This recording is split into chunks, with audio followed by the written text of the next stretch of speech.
Meus irmãos, nós temos estudado alguns desafios que o mundo atual nos apresenta.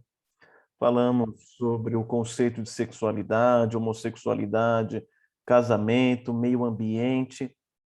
E neste encontro de hoje, o nosso propósito é identificarmos alguns elementos que compõem a nossa cosmovisão, o nosso modo de encarar a vida, de interpretar a realidade, bem como identificar essas ferramentas que nos possibilitam entender o que é o mundo e como nós devemos interagir com ele. E para isso nós vamos nos valer do ensino bíblico do Salmo 73. Salmo 73. Salmo Pastor, 73. Sim? eu não sei se é para todos, mas para mim a sua barra de ferramenta inferior está no meio da tela. Barra de ferramenta? Essa mesmo, Isso aqui? Saiu? essa. Não, Não saiu? agora saiu. Ah, ok. Eu vou deixar. Obrigado. Eu que agradeço. Deixa eu colocar ela de um lugarzinho aqui que não incomoda. Ok. Acho que aqui está tudo bem. Nós vamos ler o texto do Salmo 73 e depois nós vamos orar, rogando a Deus a iluminação para que possamos aprender mais da palavra dele. Bom? E eu vou pedir para o nosso irmão, não sei se o José Constantino pode orar, se ele está em trabalho.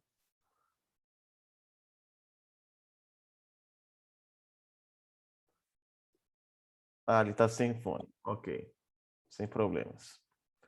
Então, vou pedir para a nossa irmã Margarida, orar, mas faça a oração logo depois de nós lermos os salmos, tá bom? Eu vou ler aqui, se você tiver com a sua Bíblia aberta, seu celular, seu dispositivo, por gentileza, acompanhe a leitura. Salmo 73. A partir deste salmo, nós vamos identificar elementos que nos ajudem a interpretar a realidade e a responder aos desafios atuais de forma bíblica. Salmo de Asaf. Com efeito, Deus é bom para com Israel, para com os de coração limpo. Quanto a mim, porém, quase me resvalaram os pés. Pouco faltou para que se desviassem os meus passos. Pois eu invejava os arrogantes ao ver a prosperidade dos perversos. Para eles não há preocupações, o seu corpo é sadio e nédio. Não partilham das canseiras dos mortais, nem são afligidos como os outros homens. Daí a soberba que os cinge como um colar e a violência que os envolve como manto. Os olhos saltam-lhes da gordura, do coração brotam-lhes fantasias. Motejam e falam maliciosamente. Da opressão falam com altivez. Contra os céus desandam a boca e a sua língua percorre a terra. Por isso o seu povo se volta para eles e os tem por fonte de que bebe a largos sorvos. E diz: como sabe Deus? Acaso há conhecimento no Altíssimo? Eis que são estes os ímpios, e sempre tranquilos aumentam suas riquezas. Com efeito, inutilmente conservei puro o coração e lavei as mãos na inocência. Pois de contínuo sou afligido e cada manhã castigado. Se eu pensar em falar tais palavras, já aí teria atraído a geração de teus filhos.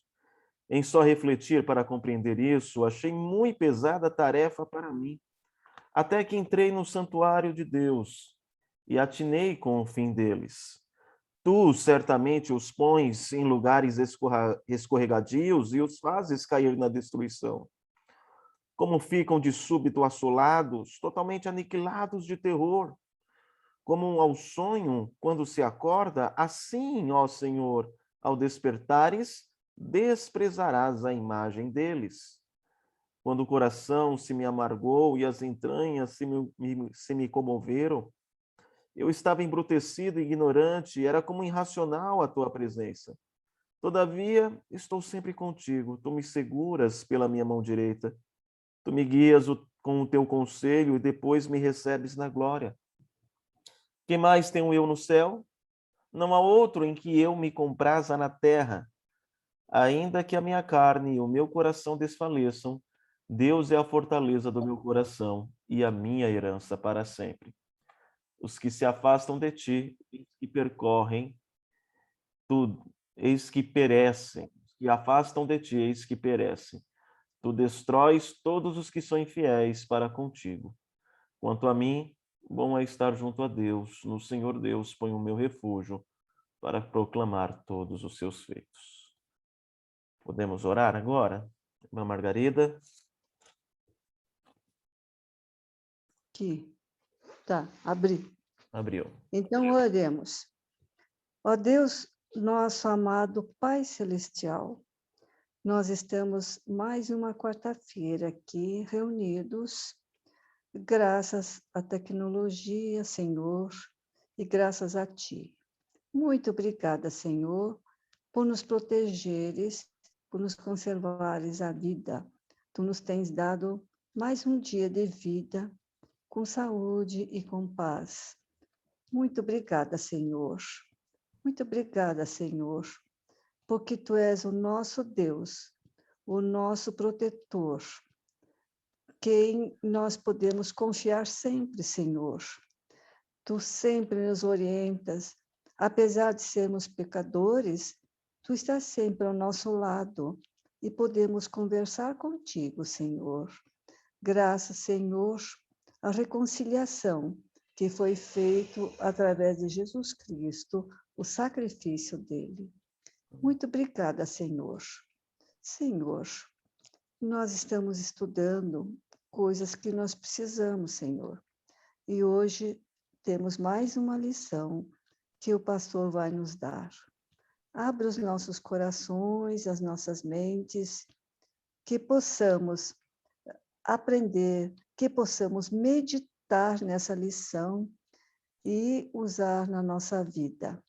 Ó Pai Celeste, nós vimos, ó Pai, que tantos infiéis, tantos pecadores, Senhor, têm tido vida boa e dando inveja aos outros, as pessoas ficam pensando como aquele pecador daquele jeito tem uma vida tão tranquila, com tudo, e nós ficamos olhando.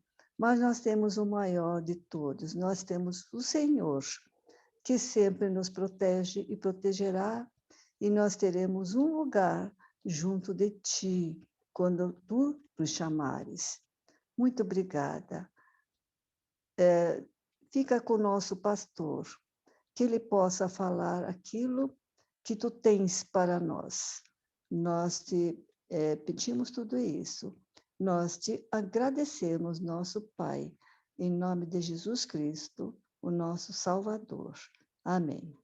Amém. Amém.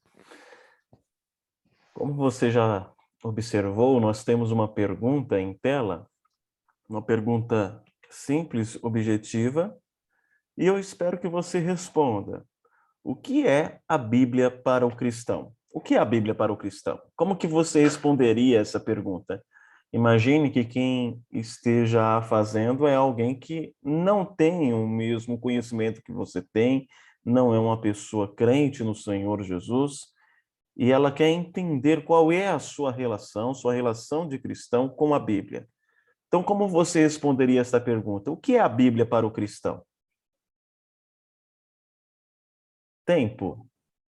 Vamos lá. É o guia de fé e prática. É a resposta do professor de fé, né? É um guia de fé e prática, né? Muito bem. Mas será que ela entenderia isso? Será que são termos que ela poderia entender? Se você tivesse que exemplificar, como que você exemplificaria? Seria o padrão a ser seguido na sua vida em relação a valores, a procedimentos, por aí, alguma coisa nesse sentido. Muito bem, muito bem. Legal. Ampliamos mais o conceito, né? Um registro da vontade de Deus para o homem. José Constantino expôs aqui. O que mais? Quem mais gostaria de responder essa pergunta? Acho que quem gostaria, né? Não, eu estou aqui para ter as minhas perguntas respondidas, não para respondê-las, talvez você imagine. Assumimos, portanto, esta posição confortável. Mas observe, esta é uma pergunta para que nós reflitamos e desenvolvamos melhor, com a ajuda dos irmãos, este estudo, ok?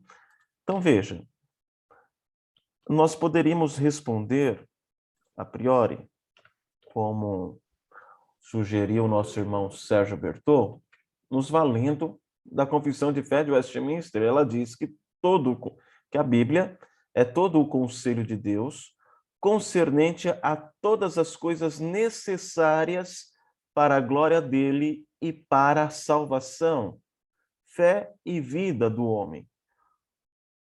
Fé e vida do homem. Ou é expressamente declarado na Escritura, ou pode ser lógico e claramente deduzido dela. Então, o que está sendo dito aqui na Confissão de Fé de Westminster, no seu primeiro capítulo, parágrafo 6? A Bíblia é todo o conselho de Deus, concernente a todas as coisas necessárias para a glória dele e para a salvação, para a fé, para a vida do homem. Então, veja, a Bíblia não é um livro sobre paleontologia, não é um livro sobre biologia, não é um livro sobre medicina. Todo esse conhecimento é importante, tem o seu lugar, pressupõe a ação de Deus em revelar essas verdades por meio da natureza, mas quando nós falamos sobre a palavra de Deus, nós cremos que a palavra de Deus é todo o conselho de Deus concernente a estes aspectos aqui citados, concernente a todas as coisas necessárias para a glória dele, para a nossa salvação, para a fé e para a vida do homem. E estas coisas podem estar lá nas Escrituras de maneira clara, ou podemos inferir delas, ou podemos perceber princípios, né? Então, por vezes, nós queremos uma resposta sim ou não. No entanto, as Escrituras, elas expõem respostas mais diretas, mais objetivas, e, por outro lado, respostas que têm mais a ver com as inferências e com os princípios que estão contidos nas Escrituras. Quando nós vamos à internet e pensamos numa imagem das Escrituras, você tem, na maioria das vezes, esse tipo de imagem. As Escrituras sendo iluminadas. Então, uma luz de fora, dando a ideia aí de algo divino, né? Está iluminando as Escrituras. E observe a quantidade de imagens que nós temos em que este conceito se repete, né? As Escrituras sendo iluminadas. Qual é o problema deste desenho? Qual é o problema destas figuras? Alguém se arrisca? Então, agora nós já definimos o que são as Escrituras para o cristão. As Escrituras a vontade de Deus expressa concernente à nossa salvação, ao modo de glorificá-lo, ao modo de nós vivermos, não é? E ela revela essas coisas de maneira objetiva, clara, ou através de inferências e princípios. Legal. E quando nós vamos para a internet e vemos algumas fotos não, desenhos das Escrituras, da Bíblia, nós percebemos que a Escritura está sendo iluminada. Iluminada. E qual é o problema deste conceito de que as Escrituras são iluminadas? Ou não há nenhum problema nisso? Eu acho que é o contrário, né, pastor? Ela que ilumina a vida da gente, não é? Exato, exato. É uma boa colocação. A ideia é justamente essa, não é? Me parece que estes desenhos eles vão ao encontro daquela superstição que boa parte dos brasileiros tem de colocar a Bíblia aberta no Salmo 91, no meio da sala para espantar os espíritos maus ou o azar. Então ela é iluminada, ela reflete o divino e simplesmente por ela estar ali, ela é suficiente para nos infundir graça e nos livrar de todo o mal ao redor. Tá? No entanto, nós entendemos que existe uma verdade, ok? E isso se contrapõe ao conceito pluralista da nossa época, que diz que há muitas verdades e essas verdades são declaradas por vozes distintas, vozes diferentes, né? Mas nós não acreditamos nisso, nós acreditamos que existe uma verdade, e uma verdade absoluta. E esta verdade, ela é absoluta porque ela não procede do homem, ela vem de Deus. Okay? Então, existe uma verdade absoluta, que procede de Deus e não do homem, e que foi revelada nas Escrituras. Ok? Então, a palavra de Deus é a revelação da verdade absoluta que procede de Deus. E esta verdade absoluta que procede de Deus nos serve para que entendamos o mundo. Ou seja, por meio das Escrituras, nós compreendemos a realidade, nós compreendemos o mundo. Assim, a revelação de Deus sobre si, sobre o homem e sobre todas as coisas concernentes à salvação estão nas Escrituras. Logo, a Bíblia torna-se o padrão de fé daquilo que eu creio e também o padrão de leitura do mundo. Ela é meu referencial absoluto para a interpretação e interação com a ordem criada, com tudo aquilo que Deus criou. E quando eu falo tudo aquilo que Deus criou, estou pensando nas coisas visíveis como invisíveis. Estou pensando em conceitos também. Né? Então, por meio das Escrituras, eu tenho a iluminação necessária para que eu interaja e interprete o mundo. Né? Pois bem, se as Escrituras são os óculos e a lanterna com os quais devemos ler e interpretar a realidade, então devemos voltar as nossas atenções para ela. Isso é óbvio, né? Se as Escrituras são o instrumento, o óculos, a lanterna, que nos possibilita enxergar a realidade como ela é, porque ela é a verdade absoluta, então nós temos que nos voltar a ela. Observemos o Salmo 73. Esse salmo é uma referência acerca da cosmovisão divinamente orientada.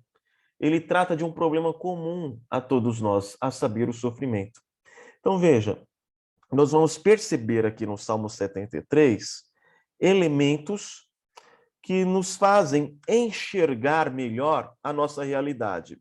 Nós vamos nos utilizar do exemplo que o salmista, no Salmo 73, nos dá, que é o sofrimento.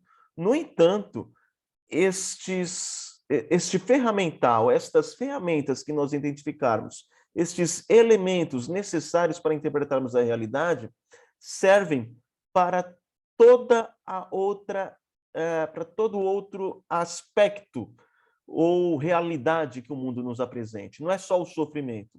Eu posso usar esses elementos que nós vamos identificar aqui para entender de forma biblicamente orientada o conceito de arte, de política, de relacionamentos, ok?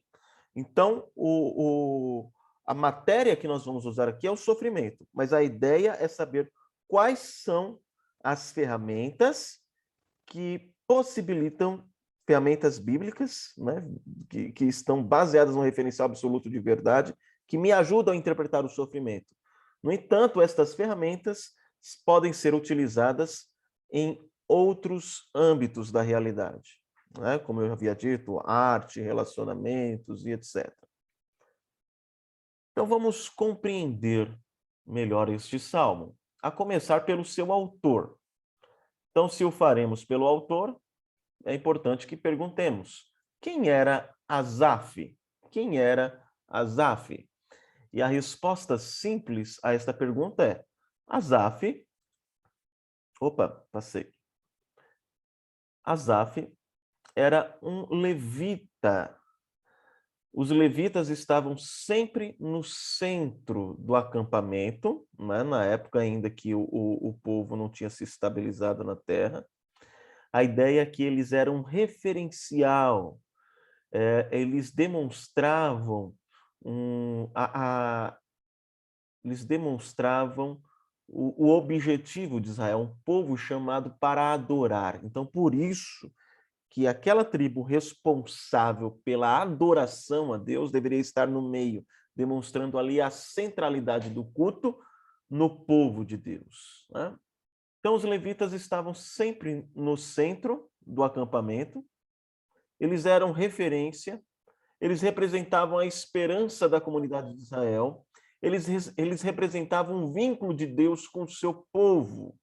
E havia os levitas comuns, de acordo com 1 Crônicas 6, 16 e 30, e os levitas cantores, 1 Crônicas 6, 31 e 47. Asaf fazia parte do segundo grupo. Então, os levitas faziam várias atividades.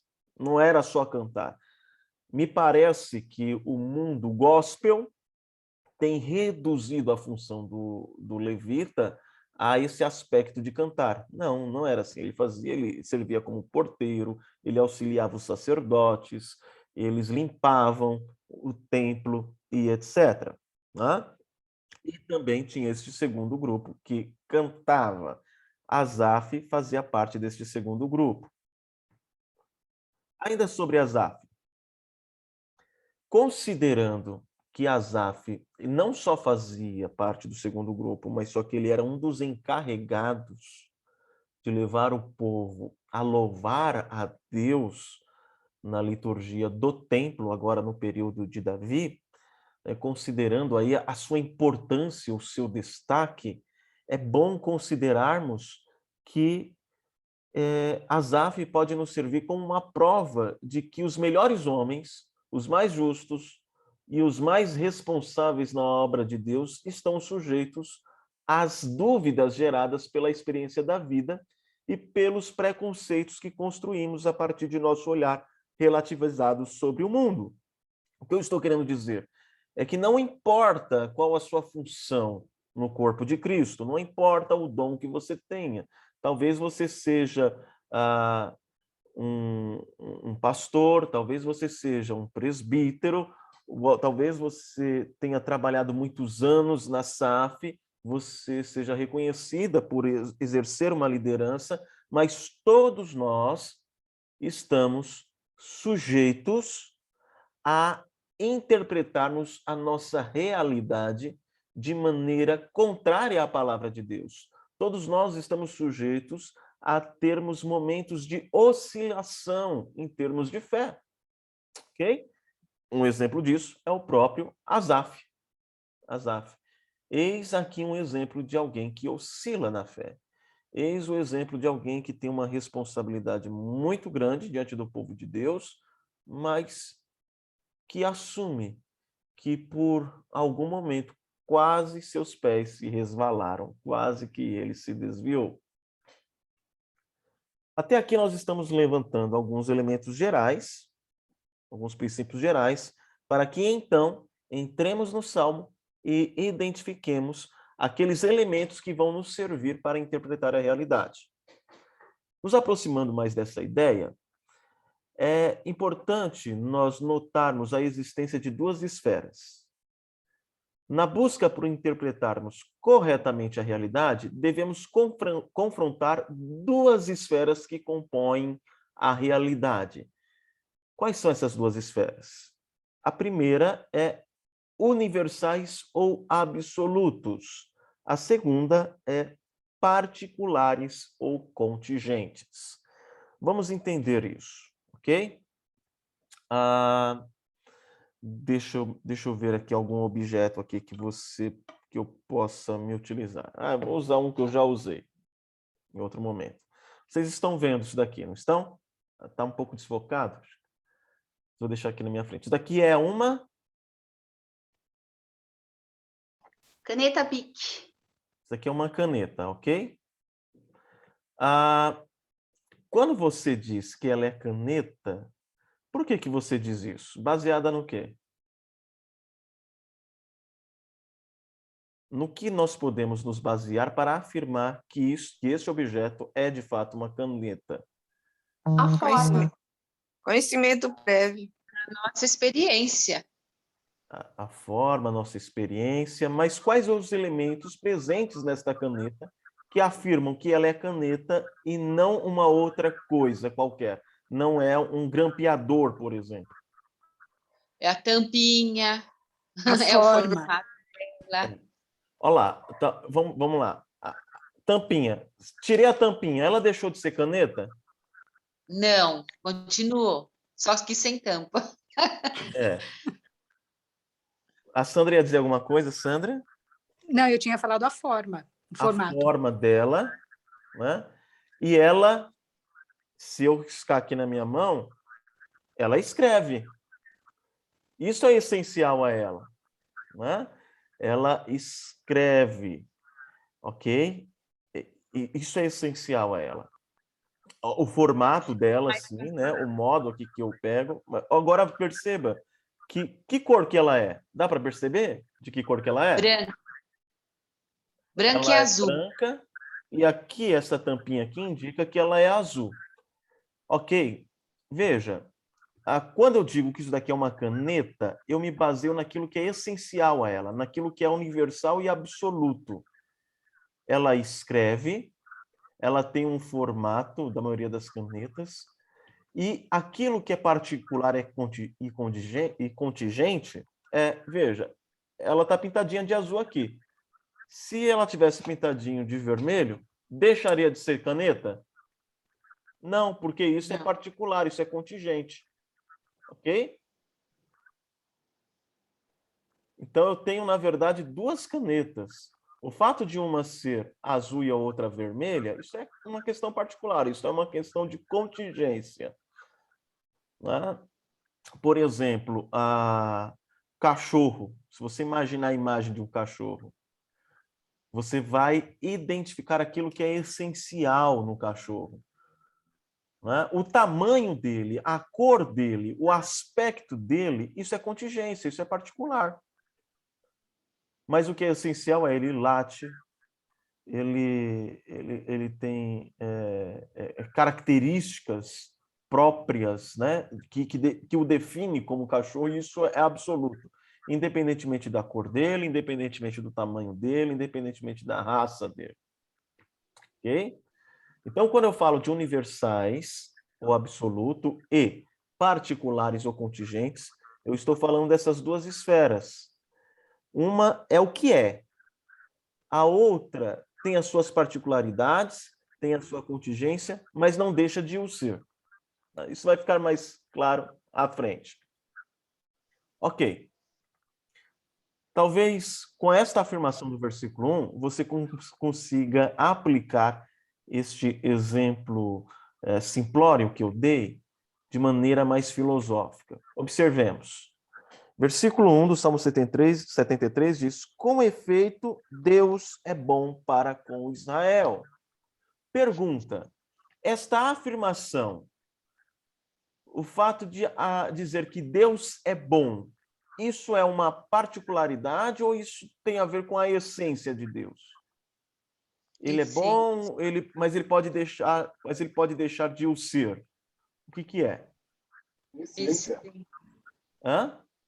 Essência. É essência, é absoluto. É uma afirmação universal. Deus é bom. Deus é bom.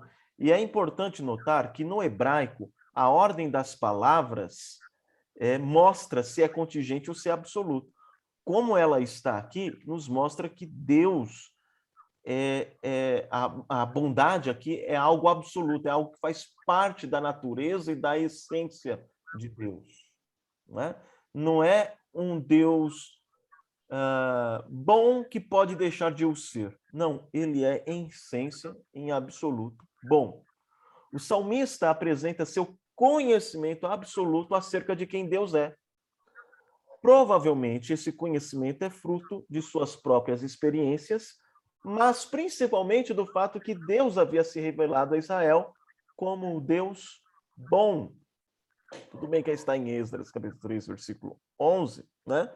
Mas por diversas vezes na lei você vai ver princípios apontando para a bondade, para a benignidade de Deus. Então, o salmista sabe disso por conta da sua experiência, por conta da sua caminhada com Deus, mas porque Deus se revelou a Israel como sendo um Deus bom, ok?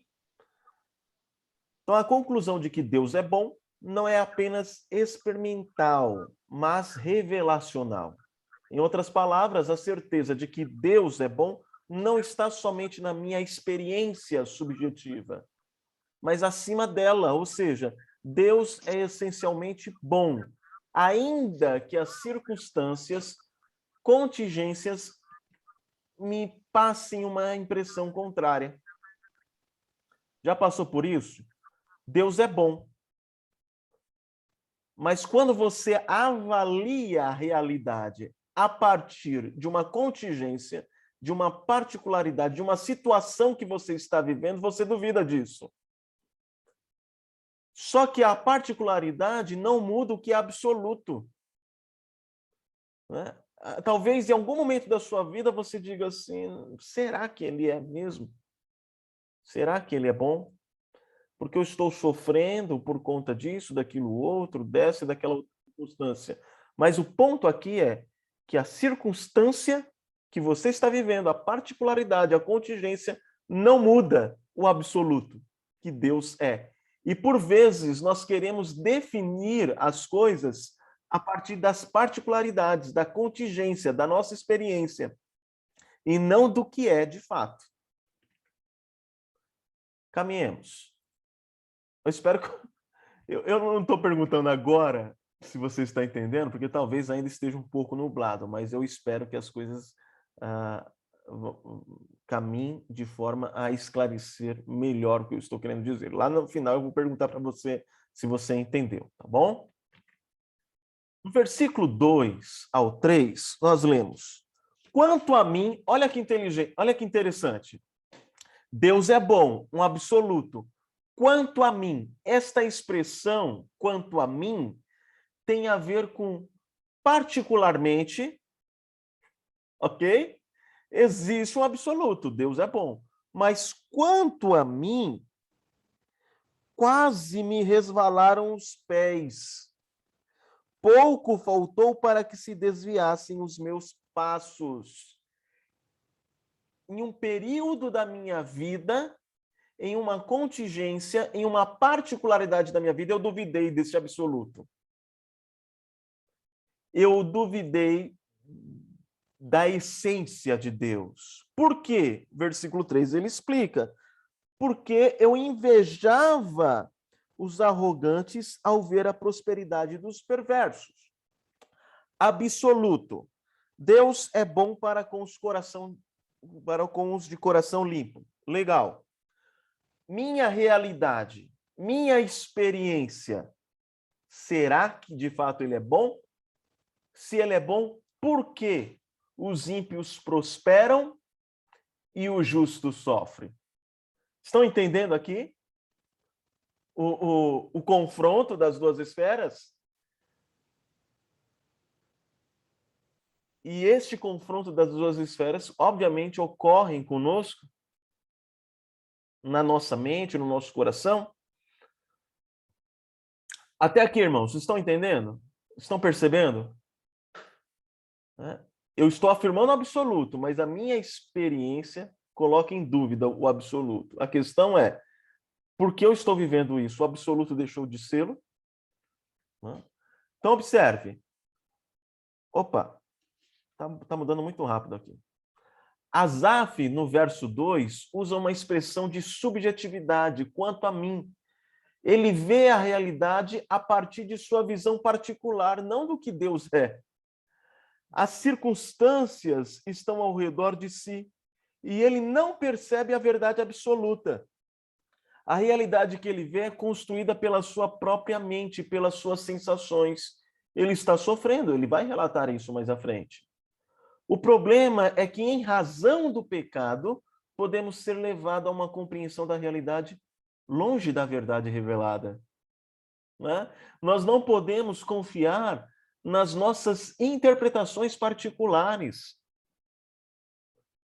Nós não podemos duvidar daquilo que Deus disse. É bom, ainda que a nossa experiência seja diferente, porque isso tem a ver com o pecado fora de nós e o pecado em nós, que influencia a nossa maneira de entender e compreender a realidade. Agora observe, a análise de Asaf está influenciada pelo ponto de referência. O ponto de referência deixa de ser a revelação e ele coloca outro lugar no lugar da revelação. As coisas vistas a partir de nós mesmos é sempre um ponto de vista, ok? Isso não significa que a verdade enquanto absoluta não exista, mas sim que o conhecimento puramente humano é parcialmente verdadeiro. Nossa visão nunca é completa acerca de qualquer conceito. No início nós havíamos dito, nós cremos numa verdade absoluta, mas desta verdade absoluta, ela o é porque ela parte de Deus. Ela não é produzida pelos seres humanos. Se ela o fosse, ela seria relativa, porque cada um tem uma interpretação e, a partir da sua experiência, tem conclusões diversas acerca da realidade. Ok? O problema é que, por vezes, nós nos esquecemos da verdade absoluta, do referencial bíblico, e voltamos às nossas impressões. E quando nós voltamos às nossas impressões, nós devemos considerar que esse é um ponto de vista particular. É uma sensação que eu tenho da realidade. Não é exatamente o que ela é. Isso significa que a verdade não existe em nós mesmos. Ela precisa existir em algum outro lugar, fora de nós. E nós sabemos onde ela está. Ela está em Deus. E Ele a revela a nós por meio da palavra. Então, nós devemos nos corrigir a todo momento quando nós interpretamos uma circunstância que acontece na nossa vida. Nós devemos nos perguntar, estou interpretando corretamente isso que está acontecendo na minha vida? Essa interpretação que eu faço tem como referencial as minhas sensações ou a verdade absoluta de Deus? Agora, observe o que Asaf está dizendo. Ele vai expressar suas sensações baseadas naquilo que ele vê, naquilo que ele percebe, não na verdade absoluta. Versículo 4. Para eles não há preocupações, o seu corpo é sadio e nédio. São as escrituras que estão dizendo isso a Asaf? Não, é a experiência dele. Ele olha os ímpios e ele vê o quê? Para eles não há preocupações. Essa é a sensação que Asaf tem. O seu corpo é sadio e nédio, eles são saudáveis, eles são lustrosos, né? A pele chega a brilha. Eles não partilham das canseiras dos mortais, nem são afligidos como os outros homens, eles estão sempre bem. Daí a soberba que os cinge como colar e a violência que os envolve como manto. Então, por eles estarem sempre bem, sempre prósperos, eles se orgulham disso. Os olhos saltam-lhes da gordura, do coração brotam-lhes fantasias. A ideia aqui é que eles estão obesos, né? Porque eles comeram muito, eles tiveram muita... e observe, né? Alguém naquele período, para ser obeso, ele só poderia o ser se ele tivesse num contexto de fartura. Essa é a ideia. Eles estão obesos porque eles se fartaram de comida. Mas, apesar disso, apesar de terem seus corações satisfeitos, os olhos saltam da gordura. A ideia de eles procuram coisas, eles não estão satisfeitos ainda, eles estão gordos, mas não estão satisfeitos, eles querem mais. Do coração brotam-lhes fantasias. Toda vez que eu leio isso daqui, eu lembro do Michael Jackson, né, que ele realizou sonhos assim um tanto excêntricos, né, uns sonhos um tanto fora da realidade. Por exemplo, ele tinha um zoológico, um parque de diversão, e como se não bastasse, o vaso sanitário dele era de ouro. Então, umas coisas assim que não tem necessidade, né? Mas eles querem mais, mais, mais e mais, e do coração brotam-lhes fantasias. Eles motejam, eles tiram sarro, falam maliciosamente e da opressão falam com altivez. Eles se alegram de terem pisado no funcionário como se fosse uma barata. Contra os céus desandam a boca e a sua língua percorre a terra. Então eles falam, e as pessoas se voltam para eles. As pessoas querem saber a opinião dessa gente. Você já percebeu isso na mídia? Né? Você pedindo, as pessoas sendo obrigadas a se posicionarem politicamente. Por quê? Porque ela participou de um Big Brother, né? Então é como se ela fosse um especialista e deve falar. E as pessoas ficam lá ouvindo essa pessoa que não conhece nada de política, que não entende a realidade do Brasil, mas o fato dela ser famosa, o fato dela ser conhecida, o fato dela ser rica, faz com que as pessoas parem e bebam daquilo que elas estão dizendo. Né? E eles dizem, como sabe Deus? Eles duvidam que Deus sabe. Eles são deístas. Acaso há conhecimento no Altíssimo? Será que Deus se importa com essa realidade? Eu acho que não. Essa é a conclusão do ímpio. Né? Eles não estão preocupados com a opinião de Deus. Eles não estão preocupados com o que Deus pensa da forma como eles vivem. Ele está caminhando para a conclusão aqui, daquilo que ele percebe da realidade. Eis que são estes os ímpios, e sempre tranquilos aumentam suas riquezas. Mas agora ele compara a realidade do ímpio com a sua realidade. Com efeito, inutilmente conservei puro o coração e lavei as mãos da inocência. Pois, diferentemente do ímpio, de contínuo sou afligido e cada manhã castigado. Conseguiram entender? Deus é bom, absoluto, universal, mas ele se volta para a realidade e ele passa um bom tempo olhando a vida do ímpio e ele só vê coisas boas, né, prosperidade, a quem duvida de Deus, despreza Deus e o seu próximo. Então ele olha para si e diz, qual foi a vantagem de eu ter lavado as minhas mãos da inocência? Qual foi a vantagem de eu querer viver uma vida justa diante de Deus, diante do meu próximo? Ele diz, inutilmente conservei o meu coração limpo. Inutilmente conservei puro o coração. Inutilmente lavei as minhas mãos da inocência. Porque eu sou continuamente afligido. Talvez ele estivesse com uma doença, um problema familiar, sei lá, um problema financeiro. Ele está com algum problema que o faz concluir que continuamente, dia após dia, ele é afligido, enquanto o ímpio prospera. E uma outra, um conceito aqui que nos é importante salientar, é que a palavra prosperidade, aqui no versículo 3, eu invejava os arrogantes ao ver a prosperidade, é shalom. Shalom.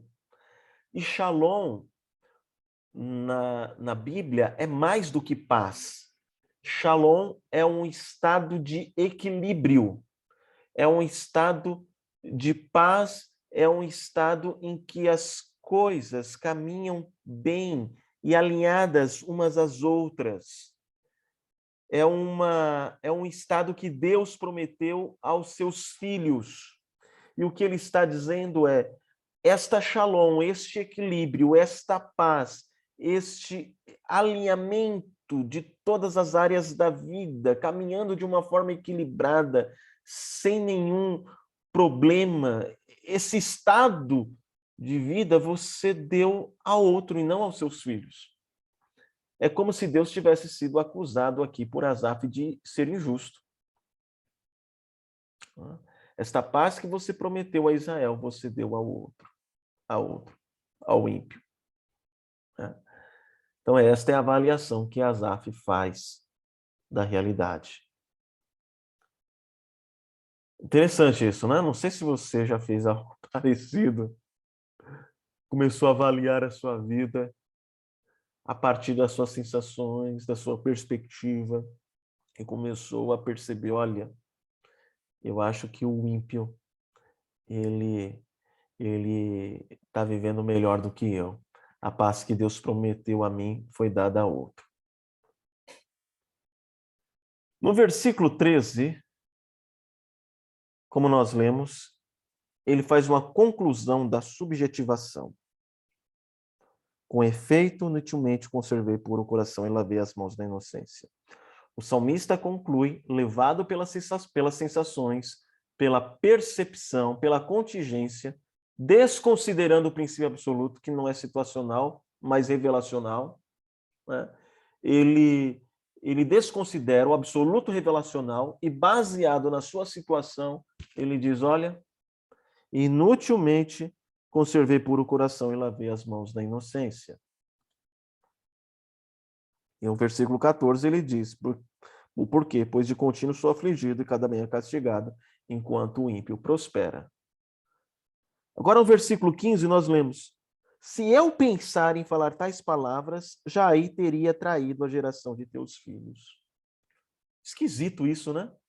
Poxa, mas você não acabou de falar aí?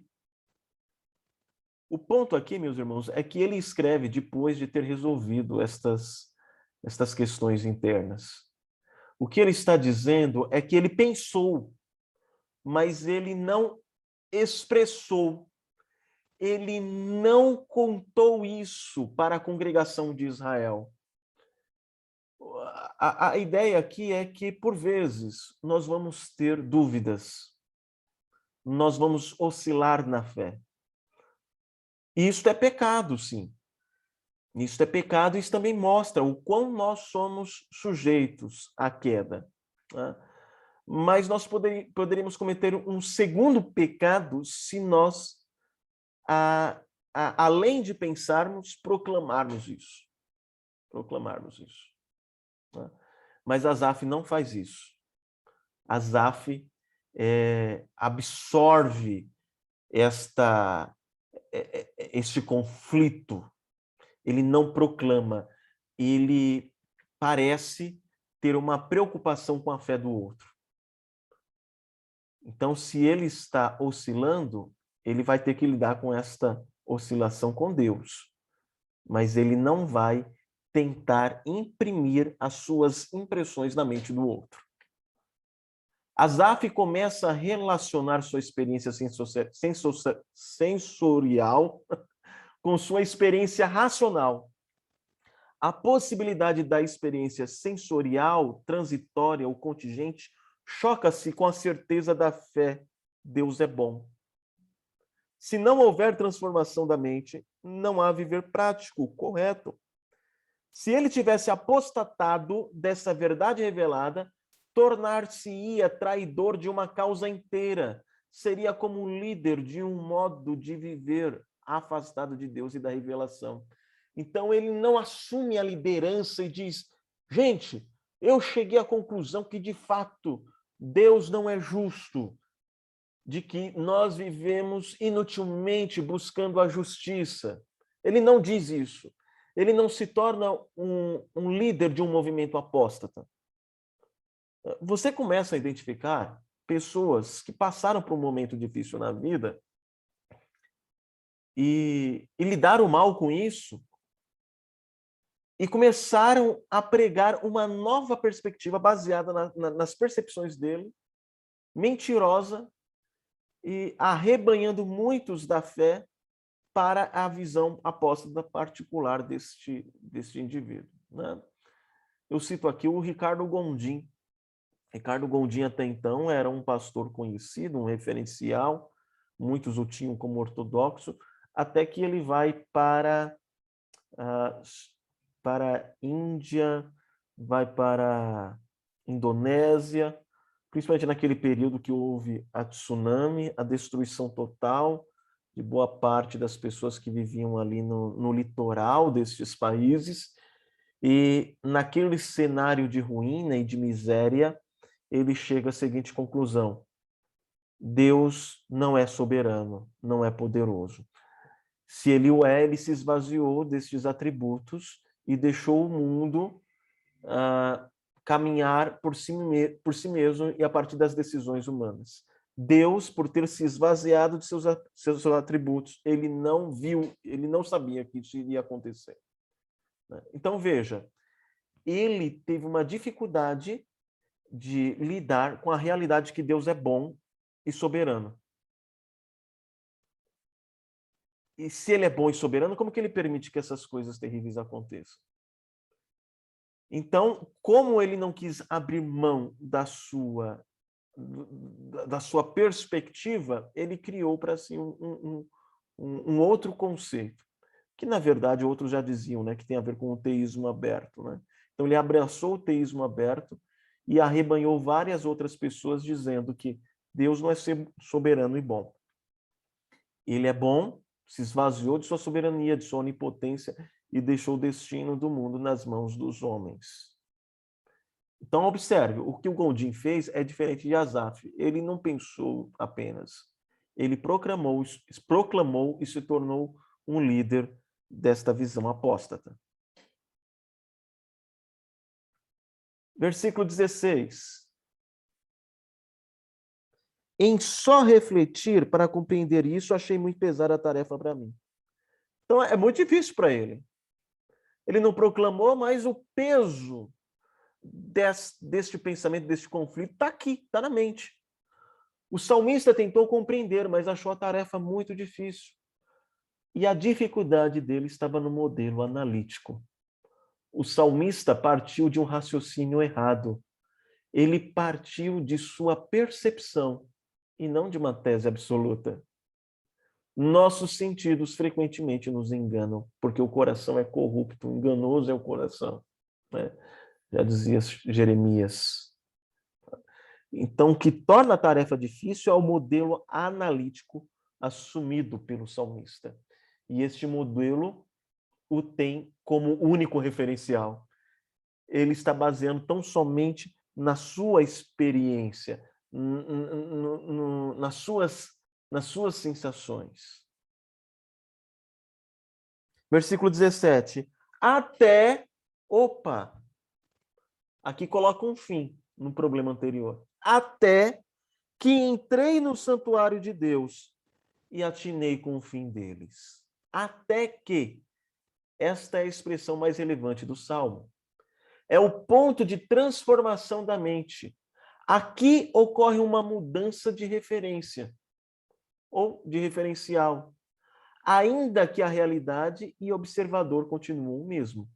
A realidade é a mesma, o observador é o mesmo, mas só que o referencial dele é outro. Ele entrou no santuário de Deus. E o que será que ele vê no santuário? Santuário aqui aponta para algo mais específico do que templo. O santuário é exatamente o lugar santo onde o sacrifício é feito, onde nós lembramos do que acontece. Não é o lugar santo dos santos, mas o santuário. Ali a ideia de os levitas estavam responsáveis por manter sempre as lâmpadas acesas, repor os pães da propiciação. E ali ele se dá conta de um Deus santo que decide se relacionar com um povo pecador. Olha que interessante. Aqui já muda a visão dele. Ele não tem como referencial a si mesmo, mas esta relação de um Deus santo com um povo pecador, relacionamento este que é possível por causa de um sacrifício. Então ele começa a interpretar a realidade a partir deste referencial absoluto, da santidade, da pecaminosidade, da santidade de Deus, da pecaminosidade do homem, da necessidade de um sacrifício. Então ele começa a interpretar a realidade a partir disso.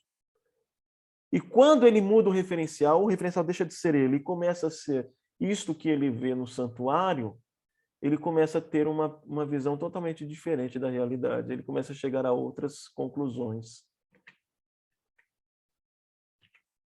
Versículo 18. Tu certamente os pões em lugares escorregadios e os fazes cair na destruição. Como ficam de súbito assolados, totalmente aniquilados de terror. Como ao sonho, quando se acorda, assim, ó Senhor, ao despertares, desprezarás a imagem deles. Então ele olha agora para o ímpio a partir da doutrina da redenção. Porque o que é a doutrina da redenção? A doutrina da redenção nos diz que todos os homens são pecadores. Ok? E que todos os homens estão fadados ao juízo, caso eles não sejam redimidos. Ok? Então, quando eu olho para o ímpio e eu me dou conta que ele não se apropriou, por meio da fé em Cristo Jesus, da redenção do Cordeiro de Deus que tira o pecado do mundo, eu olho para o ímpio e eu vejo as suas conquistas como palha, como vaidades, que no final da vida não significará nada. Então ele diz assim, estas riquezas é como se Deus estivesse assim, colocando-os em lugares altos, mas esses lugares são escorregadios. E Deus fará com que eles caiam na destruição. E aí eles serão de súbito assolados e totalmente aniquilados de terror. Esta vida é como um sonho para eles. Um sonho no sentido de que algo que passa rápido. Quando você acorda, você vai perceber que a realidade é outra. E aí eles vão se dar conta de sua miséria. Então veja, irmãos, quando nós comparamos a nossa vida em relação ao ímpio a partir de uma concepção tão somente humana e materialista, a conclusão lógica é que os ímpios estão em vantagem. Mas quando nós avaliamos, nos comparamos com os ímpios a partir de um referencial absoluto, o referencial da redenção, nós percebemos que a vida do ímpio é vã, é oca, é vaidade. Não significa nada a sua riqueza, a sua fama, a sua influência. Tudo isso são coisas vãs. No final das contas, os não redimidos serão aniquilados por Deus, serão cobertos de terror, viverão em condenação eterna. Aí o versículo 21 diz, quando o coração se me amargou e as entranhas se me comoveram, a ideia de, olha, houve uma revolução no meu ser. E aí ele se dá conta que ele estava embrutecido e ignorante, versículo 22. Era como um irracional a tua presença. Você olha, agora eu me avalio a partir deste novo referencial e a conclusão que eu chego é que eu era um ignorante. Eu estava embrutecido, eu não compreendia. Eu estava fechado em mim mesmo, por isso que eu tinha aquela sensação e eu achava que estava em desvantagem. E aí ele começa, repare, que na primeira parte ele faz uma avaliação do ímpio, e esta avaliação é positiva.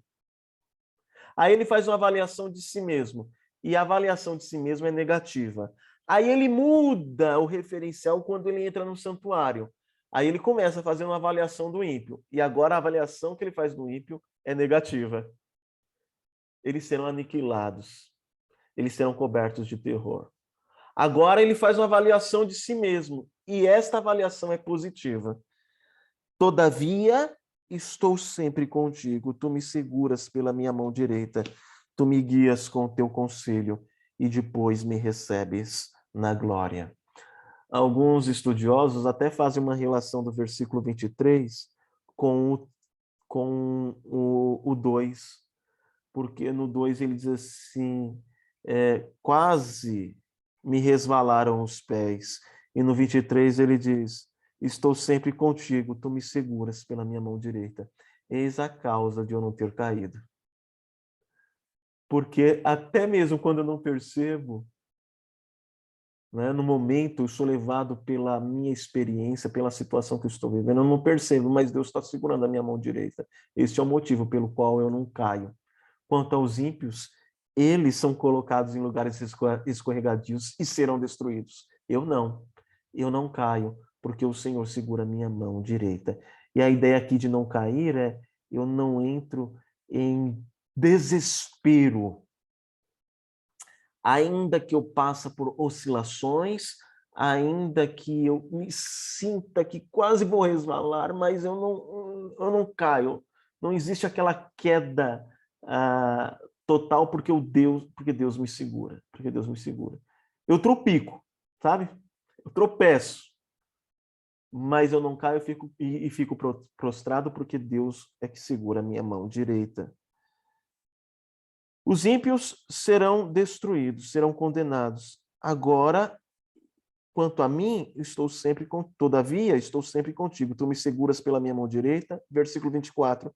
Tu me guias com o teu conselho e depois, quando tudo findar, tu me recebes na glória. Por que tu me recebes na glória? Porque sobre mim há redenção. O santuário me diz que eu sou redimido pelo sangue, que eu tenho acesso a este Deus, que este Deus, pelo sacrifício que acontece ali, me dá a vida eterna, para que eu possa viver para sempre com Ele, de modo que o meu fim é a glória. Conclusão, versículo 25. Quem mais tenho eu no céu? Não há outro em que eu me compraza, que eu tenha prazer na terra. Ainda que a minha carne, doenças, ou meu coração desfaleçam, coração aqui é a ideia de mente preocupada, ansiosa, Deus é a fortaleza do meu coração e a minha herança para sempre. Então, se eu sofrer na carne ou na mente, eu tenho uma certeza, Deus é a fortaleza do meu coração e a minha herança para sempre. A herança do ímpio é uma herança corruptível. A herança daqueles que foram redimidos é uma herança eterna. Eterna.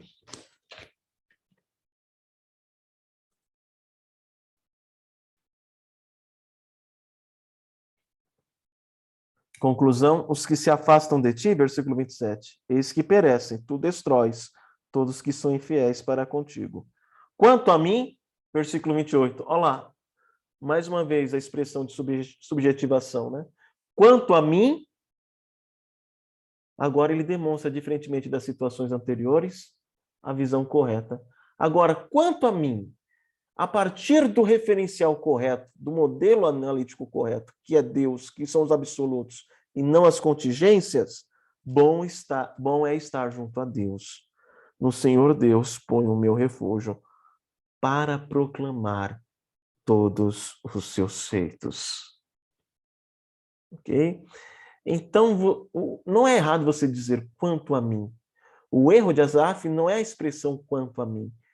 O erro dele é que o primeiro quanto a mim tem como referencial ele mesmo, suas sensações, sua experiência. Agora, este segundo quanto a mim tem como referencial a verdade com a qual ele se depara no santuário. A verdade absoluta da redenção. E a partir dessa verdade absoluta da redenção, o quanto a mim é totalmente modificado. É bom estar junto a Deus. Deus não é injusto. O meu prazer está nele. No Senhor Deus ponho o meu refúgio. E isso faz com que eu proclame todos os seus feitos. Ele não consegue guardar. Lembra que a a dificuldade dele em entender a justiça, a bondade de Deus, com a aparente prosperidade do ímpio, fez com que ele se calasse. Ele guardou para si. Mas agora ele está leve.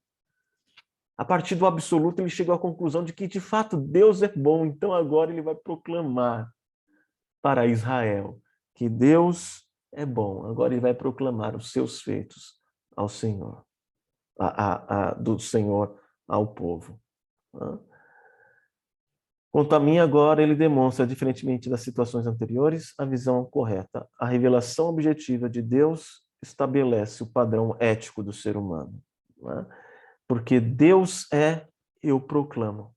Eu proclamo. O salmista compreendeu ao final que a revelação divina é o único modelo epistemológico, né? O único modelo pelo qual ele pode conhecer o que é verdade. Verdade absoluta, para compreender o universo ao redor. Então ele entende que o referencial é a revelação. Ele se depara com a verdade da redenção revelada e aí ele interpreta o sofrimento de uma outra forma. Por fim, irmãos, só seremos capazes de ver o mundo corretamente se os nossos olhos estiverem postos nas Escrituras Sagradas. Porque as Escrituras revelam Deus e revelam tudo o que Deus deseja que conheçamos. Elas são suficientes para nos dar a visão correta da realidade, assim como o modo que devemos ler as estruturas ao nosso redor. Por vezes nós queremos nos valer de elementos científicos, achando que a ciência, independentemente da área, é autossuficiente para nos dar um conhecimento completo da realidade. Mas não. Deus revelou a sua verdade absoluta nas Escrituras. E é a partir desta verdade absoluta que eu devo interpretar a minha realidade. Como cristão, você não pode fundamentar qualquer área da sua vida fora do padrão da Bíblia. Se a sua resposta para qualquer ocorrência for distinta daquela apresentada pela Bíblia, você deve reavaliar sua relação com Deus. Porque eu achei que esta aula, que eu já dei em outra ocasião, era boa para nós. Porque ela está encerrando o tema, os desafios da atualidade, o cristão e os desafios da atualidade. Em nossa caminhada nessa série de estudos, nós falamos sobre sexualidade, vimos o que o mundo diz, como a construção aposta de sexualidade se deu na história, vimos qual é o ensino bíblico, vimos sobre homossexualidade, como a homossexualidade, o homossexualismo, como é pregado na atualidade se deu, quais são as explicações históricas e o que a Bíblia diz a respeito disso. Depois falamos sobre casamento, né? Qual é o conceito de casamento da atualidade, o que a Bíblia diz a respeito disso. Depois falamos sobre meio ambiente, o que as pessoas dizem sobre o meio ambiente, o que a Bíblia diz a respeito disso. E agora nós estamos fechando com a seguinte consideração: avalie tudo e qualquer coisa a partir das Escrituras, e não a partir do que o mundo diz. Talvez, por adequação ao mundo, por você estar mais absorto e mais influenciado pela mídia, você diga, mas na minha experiência eu acho que eles estão certos. Não. Não, a sua experiência, as suas avaliações pessoais não é o padrão de conhecimento da realidade, e sim as Escrituras, e sim a verdade absoluta que não procede do homem, mas sim de Deus, que deve pautar a nossa interpretação da realidade. Ok? Eu encerro aqui e abro espaço para que os irmãos tirem as dúvidas e para que nós possamos ajudá-lo quanto a isso, caso haja alguma dúvida, ou que os irmãos contribuam com algum exemplo que talvez fique mais claro algum ponto que eu já disse. Então, entenderam, meus irmãos? Compreenderam? Gostariam de falar alguma coisa, tirar alguma dúvida? Fiquem à vontade. Foi ótimo, pastor. Bom, Sandra, graças a Deus por isso.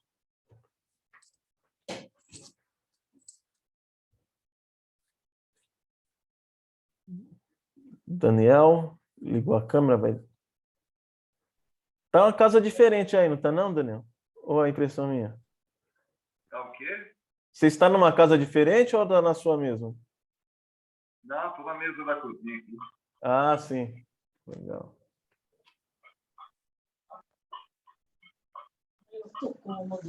Então, pastor, eu gostei bastante da forma que foi exposto o texto, né? Foi bastante esclarecedor. E é importante, né, a gente pensar, pelo menos como isso acontece bastante, até por causa, às vezes, da ansiedade de se resolver algumas coisas, a gente quer pilotar a vida da gente em vez de deixar Deus pilotar, né? Então a gente fica achando, então é só fazer isso, só acontecer aquilo, e de repente, quando a gente consegue parar e ver através da lente de Deus como a coisa pode ser resolvida, você realmente percebe como você é pobre de espírito, vamos dizer assim, né? Porque você vê que a forma de Deus resolver e você estando ancorado nele, as soluções, mesmo que não aconteçam, porque o próprio salmista não diz que os problemas dele foram resolvidos. Ele coloca lá que bom é estar na presença de Deus, né? E a gente chega nessa situação, mesmo que de repente os problemas ou as nossas ansiedades não sejam resolvidas da forma que a gente está querendo que seja, ou mesmo que não sejam, o bom é estar na presença de Deus. Porque estando na presença dele, olhando através das lentes do referencial dele, as coisas mudam totalmente de figura. Exato, exato. O que ocorre com uma certa frequência, Sérgio, e eu vejo isso na vida dos meus irmãos e na minha também, é que quando você passa por algum problema, você produz narrativas. Você conta histórias a respeito daquilo que está acontecendo. Mas essa história que você conta, essas narrativas que você produz, elas procedem de nós mesmos e não do que é. Quando você, no entanto, reinterpreta a sua realidade a partir de um referencial absoluto, de uma verdade bíblica, aí você começa a chegar a outras conclusões. Você, rapaz, eu escrevi uma história totalmente diferente para mim. Por vezes a gente até sofre, porque aquelas narrativas que nós construímos, que nós produzimos, elas, a gente até exige que elas se tornem realidade, né? Então a gente, olha, tá vendo como que está acontecendo? Olha, não, não é. Você que está criando isso, né? E aí quando você se volta para as escrituras, assume o modelo revelacional como um modelo analítico válido, você reinterpreta aquela realidade e aí vai desconstruindo suas narrativas. Ah, não é bem assim, não. Não é bem assim, não. Isso pode ser no sofrimento, pode ser num conflito com o irmão, com um conflito conjugal, né? Que você diz, não, eu estou com a verdade, eu estou certo, e aí você reinterpreta a partir de um princípio bíblico e diz, não, na verdade tudo isso foi fruto do meu egocentrismo, né? E aí você sai de cena e deixa não, né? Assume que Deus está lá e que tudo deve ser interpretado a partir dele, daquilo que ele revelou nas Escrituras. E aí você vai... O problema continua, como você falou, mas a sua interpretação dele, a sua interação com ele é totalmente outra agora. E é interessante que agora a relação com o problema de Asaf é de confiança. Ele não diz assim, o problema não existe, eu estava errado. Não, ele diz que bom é estar junto a Deus, no Senhor Deus põe o meu refúgio. Põe o meu refúgio, eu confio nele, eu descanso. Eu descanso. Porque eu sei qual é o fim disso. O fim que me aguarda é a glória, porque há uma redenção ao meu favor. Quanto aos ímpios, esses serão totalmente destruídos. É muito bonito, né? Avaliar a vida a partir desta perspectiva bíblica, né? É verdadeira e traz descanso a nós. Com certeza. Muito bem, meus irmãos. Vamos orar? Vamos orar, vamos agradecer a Deus. Vamos rogar a Ele que nos dê uma percepção maior de sua palavra, para que interpretemos corretamente a realidade, interajamos com ela de maneira correta, para a glória dele, para a nossa alegria e descanso. Presbítero Daniel, pode orar por nós, por gentileza? Por favor. Sim, correto. Pai Celestial, somos gratos a Ti, somos gratos pela Tua palavra, somos gratos pelo Teu servo que o Senhor prepara para nos ensinar, orientar. Senhor, Te louvamos porque as palavras deste salmo nos mostram quem somos sem o Senhor e quem somos com o Senhor. Na verdade, somos definidos dessa forma e toda a realidade é definida pela Tua palavra. Tua palavra permanece para sempre, os céus e terra não passam. Nós te louvamos por isso, te louvamos pela vida do nosso irmão Andar, que viveu milênios atrás, mas pela instrumentalidade dele, hoje somos também abençoados. Te louvamos porque o Evangelho nos dá lentes corretas para a interpretação da realidade. Nós rogamos que essas palavras estejam no nosso coração e que busquemos exercitar essa visão da mente de Cristo que nos foi dada em cada detalhe de nossas vidas, em cada aspecto, em cada esfera que experimentamos. Essa é a nossa oração em nome de Jesus. Amém, amém. Deus abençoe, meus irmãos. Fique com Deus. Um bom descanso. Amém. Que ensino maravilhoso, pastor. Amém. Para a glória do Senhor. Amém. Amém. Boa noite para Boa todos. noite. Boa noite. Bom descanso para todos. Boa noite. Deus. Boa noite para todos. Boa noite. Deus. Tchau, Fernanda. Boa noite. É, Fernanda. É.